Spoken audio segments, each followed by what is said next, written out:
ஜெபம் உன்னை சாதாரண நிலைமையிலிருந்து அசாதாரணமான நிலைக்கு உன்னை கொண்டு போய் விடுகிறதுக்கு வேறு எதுவுமே அந்த நிலையை செய்யாது. ஜெபம் அப்படி செய்யும். ஒரு நிலையிலிருந்து இன்னொரு மாற்றத்தின் நிலைக்கு உன்னை கொண்டு போகிறதுக்கான வல்லமை ஜெபத்துக்கு மட்டுமே உண்டு. மக்கள் அதை நினைச்சு செய்யறாங்க, தீர்மானம் பண்ணு.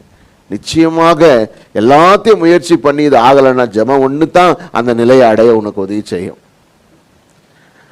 இவர் ஜெபம் பண்றாரு, பண்ணிட்டே இருக்கிற வேளையில தேவதூதன் வந்து நிக்கிறா. அவன் சொல்றா, சகரியாவே உன் ஜெபம் கேட்கப்பட்டதுன்னு சொல்றாரு. இவர் கேட்கறது எந்த ஜெபத்தை? அதான் நீ குழந்தை வேறன்னு கேட்டிய அந்த ஜெபத்தை. நசாமி, நான் கேட்டது எப்போ, நீ தர்றது எப்போ?